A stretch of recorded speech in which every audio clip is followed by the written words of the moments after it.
ఈరోజు మాస శివరాత్రి సోమవారంతో కలిసి వచ్చింది. సోమవారంతో కూడిన మాస శివరాత్రి సందర్భంగా ఈశ్వరుణ్ణి ఏ విధంగా పూజిస్తే త్వరగా అదృష్టము ఐశ్వర్యము కలిసి వస్తాయో, అనుకున్న పనులు అనుకున్నట్లు పూర్తి చేసుకోవచ్చో నేటి శుభం లాభం అనే శీర్షికన పరిశీలిద్దాం. ప్రధానంగా మాస శివరాత్రి సోమవారంతో కలిసి వచ్చింది కాబట్టి ఈరోజు నక్తం ఉంటే చాలా మంచిది. పగలు ఉపవాసం ఉండి సాయంకాలం ప్రదోషకాలంలో శివాభిషేకం చేసుకొని శివుడికి అన్నం నైవేద్యంగా సమర్పించి ఆకాశంలో నక్షత్రం చూసి శివుడికి సమర్పించిన నైవేద్యం ఆ అన్నాన్నే ప్రసాదంగా స్వీకరిస్తే దీన్ని నక్తవ్రతం అంటారు. ఈ నక్తవ్రతం వల్ల సమస్త పాపాలు భస్మీపటలమైపోతాయి, శివానుగ్రహం సులభంగా కలుగుతుంది. అలాగే సోమవారంతో కూడిన మాస శివరాత్రి సందర్భంగా ప్రదోషకాలంలో శివలింగానికి పంచామృతాలతో కానీ శుద్ధోదకంతో కానీ కుశోదకము అంటే దర్భలు కలిపిన జలాలతో కానీ అభిషేకం చేస్తే శివానుగ్రహం చాలా సులభంగా కలుగుతుంది. అలాగే శివుడికి పూజ చేసేటప్పుడు తుమ్మి పూలతో కానీ ఎర్ర మందార పూలతో కానీ పూజ చేసి చిమ్మిలి నివేదనగా సమర్పించినట్లయితే ఆర్థికంగా మంచి పురోభివృద్ధి ఏర్పడుతుంది.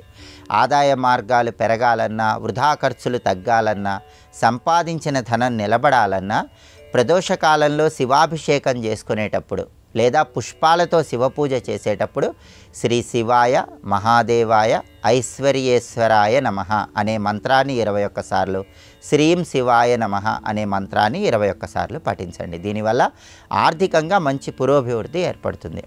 అలాగే మాస శివరాత్రి సోమవారం రెండూ కలిసి వచ్చినాయి కాబట్టి ఈరోజు శివాలయ దర్శనం విశేషమైన శుభ ఫలితాలను కలిగింపజేస్తుంది. ఈరోజు సాయంకాలం పూట శివాలయానికి వెళ్ళి శివాలయ ప్రాంగణంలో కొబ్బరి నూనెతో దీపాన్ని వెలిగించినట్లయితే కుటుంబ కలహాల తీవ్రతను తగ్గింపజేసుకోవచ్చు. కుటుంబంలో సభ్యుల మధ్య అన్యోన్యత పెరుగుతుంది.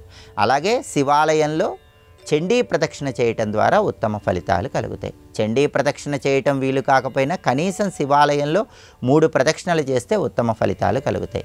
శివుడికి ఇచ్చేటటువంటి నందిహారతి, నాగహారతి, సర్పహారతి ఇలాంటి హారతులు ప్రదోషకాలంలో దర్శనం చేసుకున్న శివానుగ్రహం సులభంగా కలుగుతుంది. శివ స్తోత్రాలున్న పుస్తకాలు కానీ విభూతి పండ్లు కానీ శివాలయ ప్రాంగణంలో ఎవరికైనా ఇచ్చినట్లయితే జాతక దోషాల తీవ్రతను తగ్గింపజేసుకొని శివానుగ్రహానికి సులభంగా పాత్రలు కావచ్చు.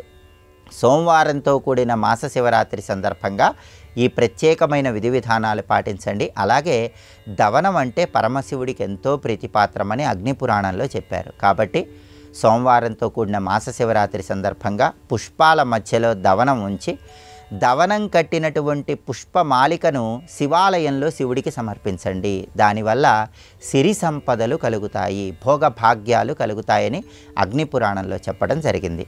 అలాగే దీర్ఘకాలిక అనారోగ్య సమస్యలు ఎక్కువగా ఉన్నవాళ్ళు మాత్రం బాలాంబికేశ వైద్యేశ భవరోగ హరేతిచ ఈ 3 నామాలు చదువుకుంటూ ఆవు పెరుగుతో శివుడికి అభిషేకం చేసుకోండి. దీర్ఘకాలిక అనారోగ్య సమస్యల నుంచి సులభంగా బయటపడవచ్చు. జాతక దోషాలు ఎక్కువగా ఉన్నవాళ్ళు, శని బాధలు ఎక్కువగా ఉన్నవాళ్ళు మాత్రం నల్ల నువ్వులు కలిపినటువంటి ఆవు పాలతో కానీ నల్ల నువ్వులు కలిపిన జలాలతో కానీ శివుడికి అభిషేకం చేసుకుంటే శివానుగ్రహం వల్ల జాతక దోషాలు, శని బాధల నుంచి సులభంగా బయటపడవచ్చు. అలాగే మానసిక ప్రశాంతత తక్కువగా ఉన్నవాళ్ళు మాత్రం వెన్నతో శివలింగానికి అభిషేకం చేసుకుంటే మానసిక ప్రశాంతత తొందరగా కలుగుతుంది. సోమవారంతో కూడిన మాస శివరాత్రి సందర్భంగా ఈ విధి విధానాలు పాటించండి. శివానుగ్రహం ద్వారా అదృష్టాన్ని, ఐశ్వర్యాన్ని అందిపుచ్చుకోండి.